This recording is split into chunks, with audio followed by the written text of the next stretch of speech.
remember they're changing my voice, okay? On the issue of gangsters, gang members.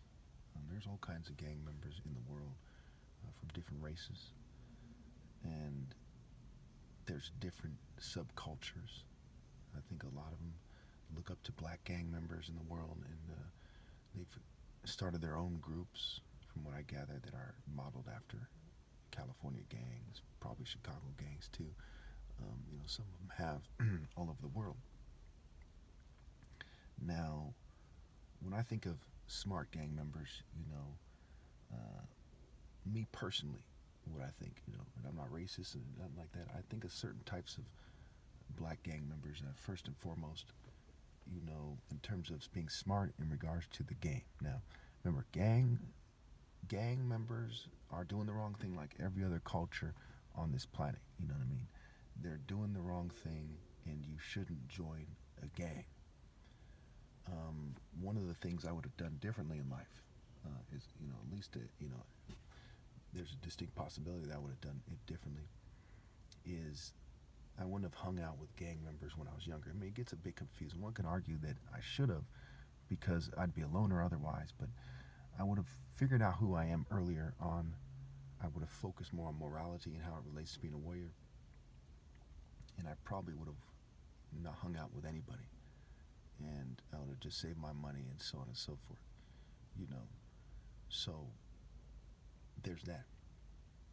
Yeah, I think that one of the biggest misconceptions of gang members, even with the prison documentaries, is that they,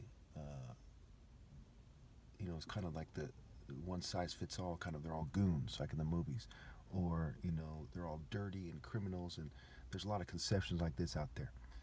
There's a lot of confusion, ironically, because of Snoop Dogg. He kind of is a bit goofy. People try to be their friends, sometimes get ripped off. I mean, there's a lot of interesting things that occur. Okay. Now, I think that people shouldn't join gangs. They should stay away from gangs. I think that, ironically, though, with that being said, some of the people who seem to be the most respectful toward God are gang members. I think that they put a special emphasis on respect that other groups, at least, in terms of, as far as that goes, it's not respectful to God to rebel against God and be a gang member, so on and so forth. But in terms of lip service, right? In terms of, expressed emotion, right? So I think that they have a certain respect for God. They just don't respect God enough to obey God. And it's interesting, right, to see that play out, right, where they, a lot of their friends die and stuff like this, and they're forced to think about God and how it relates to their life. So sometimes, when I have to chastise every group, I feel kind of bad sometimes. Sometimes I feel bad chastising the police, talking about how if you're in the same spirit as these people that you're going to suffer in the afterlife, so on and so forth. It's not necessarily, it's not a good feeling. I don't feel powerful saying it. It's something that has to be said. These judgments have to be given. It's like a judge who condemns somebody to death, where I have to condemn and I have to deliver that message. And some people, I think a lot of people know, but it's degrees of consciousness. I have to deliver that message that people are going to hell. You might seem like a likable guy. We might have gotten along in different situations. I might like your music, you know what I'm saying? But I have to make that call. And that's the right thing to do, right? The sun needs to rise, There's some night creatures, perhaps, some nocturnal animals that don't like the sun rising. But the sun has to rise, and the bridegroom, the champion Christ, has been compared to the sun. Okay. There's also differences in fighting techniques. Now, just because someone's a gang member, I think that this might be a bit confused by my videos, but not really. Just because someone's a gang member doesn't mean they didn't watch Bruce Lee movies. Doesn't mean they didn't watch samurai movies and Wu-Tang Clan and so on and so forth, where they're talking about kung fu movies, 36 Chambers, what have you. So it is stupid to say, hey, because this guy doesn't fight like a gang member, the gang members automatically don't like him or something. right? It's very silly. Somewhere, somehow, someone probably does feel that way, but it's stupid, right? The majority of people don't feel that way. It's silly, you know. And so it is also with the military, right? Just because someone's in the military doesn't mean they should say, hey, this guy doesn't fight like us and he's shaped different. That's fucking retarded. You know what I'm saying? And the thing about all these sports fans, a lot of them are out of shape guys and so on and so forth. Are they mad because these guys are in shape, in a different shape? It's silly. So a lot of what they're going on is silly. It's just like with these scientists and these rich people and these scholars. It's silly for them to to be mad at me because I go beyond them.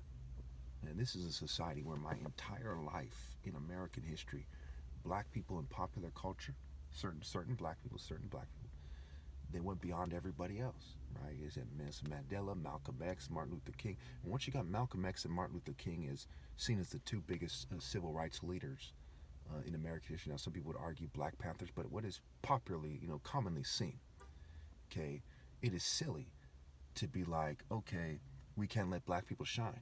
The die is cast. There is no going back to those critical and crucial and defining moments in history which defined America to a certain degree and defined the spectrums of races. There's no going back to that. We don't think Thomas Jefferson and George Washington and Benjamin Franklin all combined equal Martin Luther King. Okay, we don't see these people as anywhere near in the same category or caliber. You see what I'm saying? And Martin Luther King said his eyes have seen the glory of the coming of the Lord, and he's referring to the second coming of Christ. He's referring to me. You see how silly it is for these churches to reject me, how silly it is for America to reject me, when that was, his last public speech, where he says that, that he just wants to do God's will. See, that he defined that as greatness that goes beyond every American culture. So we see, gang members, I don't look up to gang members. You know what I'm saying? I don't have their picture tattooed on me, but a lot of them have the fake image of Christ tattooed on them. They have chains and so on and so forth. So you see what I'm saying? This is an important distinction to make. You might think, well, that's somewhat insulting. It's just the truth, and it's an important distinction to make. Early on my videos, you can tell I had a certain respect for gang members, that I reached out to them basically first, right? I reached out to attractive women and gang members probably first in my videos. I said, okay, if we can get you guys together and doing the right thing, and they see this authentic change taking place, unlike the church changes is kind of superficial, they see this authentic change taking place, then we can, really change this country. There was a lot of drama going on in the news. There was race riots in prison and so on and so forth. It was very, very sad, very, very hurtful. You know what I'm saying? I used to remix this one song where it says, in this world we live together, but we've been divided by these chalk lines. A Scarface song, I used to remix it. It said, in this world we love each other, but been divided by these chalk lines. So I did not want to see racism. I actually, I like every race, but I'm not the most attracted to black women. And I think, some black people might not like me saying that, but it's important that that's understood, that I'm not racist, and I actually was engaged to a white woman. I'm actually more attracted, and part of it might be media kind of influence, but not that much of it. Not attracted to black women. I think it is like the Judas effect. Attractive black women have betrayed me on such a profound level. The closest thing to not being betrayed was women in my family, and they basically didn't. My grandma didn't betray me, and a certain female with cerebral palsy, very nice female, very kind, and it kind of takes being a different kind of black female, to not betray me, and it's heartbreaking. Now, if you look at this, there's a gangster or something, you say, okay, they're rolling with the game. And you see, when you roll with the game, and it's the devil's game, right? Drugs, prostitution, streets, violence, what have you. It's the devil's game, stealing. That, you can't then say that they didn't betray the righteous man, right? The good guy finished last. They did. They betrayed me on a profound level. So I was saying, I don't think it's a coincidence that it cut me off there. That they betrayed the righteous man with their decisions. Okay, let's face it. Okay, people do the right thing. No one has done more to try to direct people, including the LGBT people, all people, to do the right thing than I have. But the LGBT culture is artificial, right? Quite often they dress like women and so on and so forth. It's not real. Just like the game.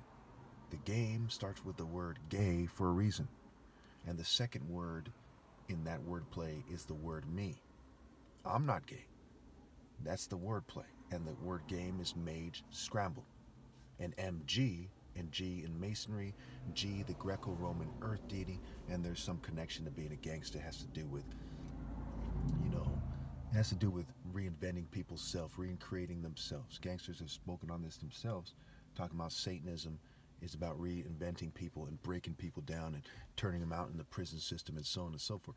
So it's very straightforward that people who dedicate themselves to that have betrayed God and the game in general, the corporate, not just gang members, corporate, law enforcement, pick a culture, right? Rockers, goths, emos, jocks, everything.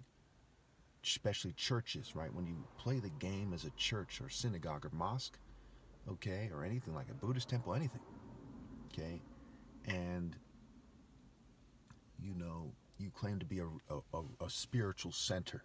As soon as you're talking about spirit, you're talking about God's realm, the spirit realm.